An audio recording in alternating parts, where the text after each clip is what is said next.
There's a question that I see pop up in retail and e-commerce Facebook groups constantly. And I mean constantly. It goes a little something like this. Sales have really dropped off. Is anyone else experiencing this? What are you doing to get sales right now? And every time I see it, I do the same thing. I go into the comments. Not because I don't already know what I'm going to find, but because I'm hoping that I'm wrong. The thing is, I never am. Because in those comments without fail, you will find dozens of other store owners all saying the same thing back to each other. Yeah, it's so slow. Same here, it must be the economy. The algorithm has completely killed my reach. I've tried everything and nothing's working. I don't even know what to do anymore. I don't think marketing works. What you won't find, or almost never find, is anyone actually answering the question. The question was, what are you doing to get sales right now? Hey there, and welcome back to the Bringing Business to Retail podcast, where we dig into the nitty-gritty of understanding exactly what it takes to run and grow a profitable retail or e-commerce business. So back to my Facebook groups. Sometimes I will go in and ask directly. If I'm in a Sal in her ranty pants mood, I will just jump in and say, hey, what have you been doing for marketing? What campaigns have you been running? What have you put out there in the last month to give your customers a reason to buy from you right now? And here's what I get back almost every single time. Not a lot. Just posting on social media. I've been meaning to do some emails, but I haven't gotten around to it. I ran a sale a couple of months ago, but I didn't really do much. Every time I read those answers, I think the same thing. Well, it's no wonder that your sales are down. Because the revenue roller coaster, that feeling of a good month followed by a not so great month, followed by a so-so month, followed by another not so great month, it's not the economy.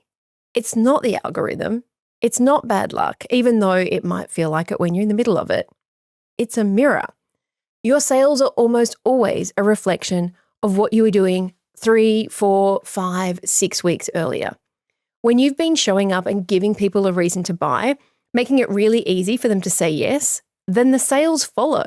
But when you go quiet, when life takes over, or when you tried something and you didn't get the results that you wanted, so you just stopped, the sales will go quiet too. There is just enough of a delay between those two that sometimes it is hard to see the connection. So that month that felt inexplicably slow, if you go back and look at what you were doing in the lead up to it, you'll almost always find your answers right there. And here's the thing. When I ask store owners what they've been doing for marketing and they say not a lot, I get it. I really do, because when we look at the list of things that we're apparently supposed to be doing, Instagram, TikTok, email, SMS, ads, content calendar, SEO, like there are so many things. It is a lot.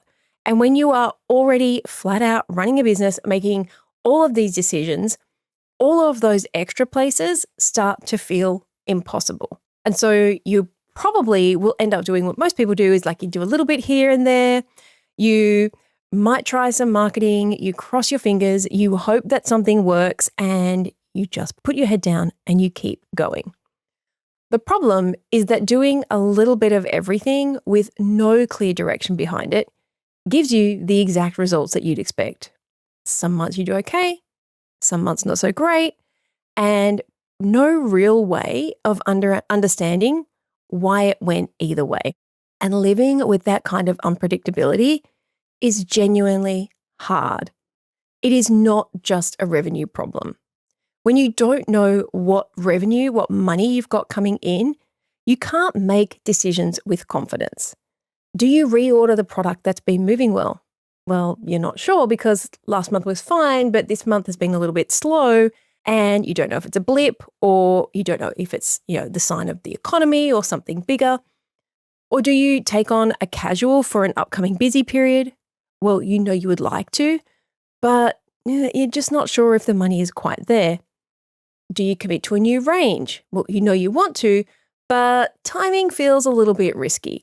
Every single decision becomes harder than it needs to be. And you and I both know that when every decision becomes harder, It gets very exhausting very quickly. And then there's the stock side of things, because in retail, cash flow and inventory literally go hand in hand. When you're not sure what's coming in, you don't know what you can order. So you either order too little and you run out of the stuff that people actually want, or you order too much and your cash is sitting on a shelf going absolutely nowhere. Neither of those feels good, and both of those happen all of the time when your revenue is unpredictable. I have talked to store owners who are awake at 3 o'clock in the morning, not knowing if they can cover their next stock order or if they can pay payroll. Store owners who are avoiding their bank balance, like literally throwing credit card bills into the bin without opening it. They can't tell me how much is in their bank account. When I ask them why, they say, because not knowing is better than finding out there's not enough. Store owners who are working 6 days a week, more hours than they ever worked in a corporate job, and still not taking home what they should be. And these are good people, hardworking people. How much effort they put in is never being called into the equation. They're just caught in a cycle that keeps repeating. And the cycle almost always comes back to the same thing: not showing up consistently enough with a clear reason for your customers to buy. Your marketing has no purpose. I don't think people market without a purpose because they want to confuse everybody. I think nobody shows them a better way to think about it. When you get off that roller coaster, the revenue roller coaster that comes when you have unpredictable marketing, and I've worked with thousands of retailers, the people who step off that revenue roller coaster, I tend to find they're not doing more. They're not suddenly on every platform or posting 10 times a day. What changes is they stop throwing out everything randomly. They start actually building their marketing around a purpose. And that purpose is usually a campaign, something with a clear start, a clear end, a clear reason for customers to buy now rather than maybe when they feel like it. And when that is in place, everything becomes so much easier. You know what your emails are for. You know what to write. You know what to say. You know what kind of social media content you should be posting because you know what you're selling. And your customers have a reason to buy from you right now, not just maybe next week. And instead of just crossing your fingers and hoping that somebody buys and maybe your marketing might work, you start to build momentum. You start to build momentum, which gives you more predictable and repeatable sales and revenue. You step off the roller coaster. Now, the roller coaster doesn't disappear overnight, but it does start to flatten out. You go from the big monster roller coaster to the little baby roller coaster. And when you stop dreading what next month's numbers are going to look like, honestly, the whole experience of running your business changes. I've literally had people say it's like a giant weight has been lifted off their shoulders. Let's bring this back to you. Think about the last time where sales and revenue felt really good. What were you doing then? How often were you showing up? What kind of marketing messaging were you putting out there? And then think about the slow times. What had you been doing in the weeks before? What did your marketing look like then? The answer right there tells you more about your revenue than the economy ever will, because the difference between those two is nearly always the clarity and the focus and the consistency of your marketing. The businesses that are going to come out the other side of this period in retail, and there will be significant shakeout. We are already seeing it right now.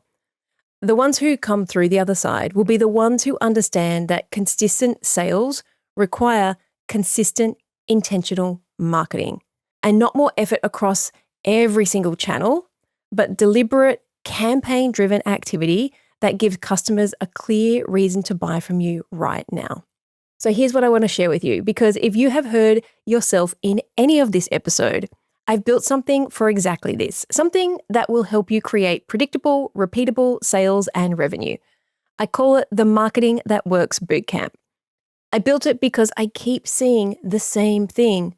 Store owners doing a little bit of everything, spread so thin when it comes to their marketing, and nothing tying their marketing together. They're posting, their email, they're running the occasional sale, but they don't get the results that they can actually count on.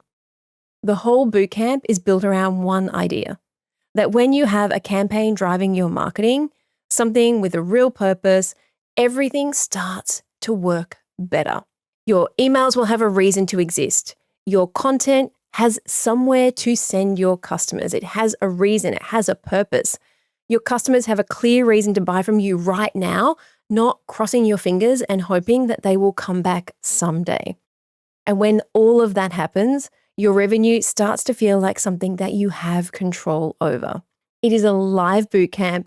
We are running it over 4 sessions. It is $47, and it is for store owners who are done with hit and miss marketing, and they want to understand what needs to change to create marketing that works. If that's you, then make sure that you head over to themarketingthatworksbootcamp.com. If you're ready to stop crossing your fingers and hoping that your marketing might land and that somehow people will discover you and buy your stuff, then head over to themarketingthatworksbootcamp.com and register your spot. I can't wait to see you there. So that's a wrap. I'd love to hear what insight you've gotten from this episode and how you're going to put it into action. If you're a social kind of person, follow me at the Salena Knight and make sure to leave a comment and let me know. And if this episode made you think a little bit differently, or gave you some inspiration, or perhaps gave you the kick that you needed to take action, then please take a couple of minutes to leave me a review on your platform of choice. Because the more reviews the show gets, the more independent retail and e-commerce stores just like yours that we can help to scale. And when that happens, it's a win for you, a win for your community, and a win for your customers.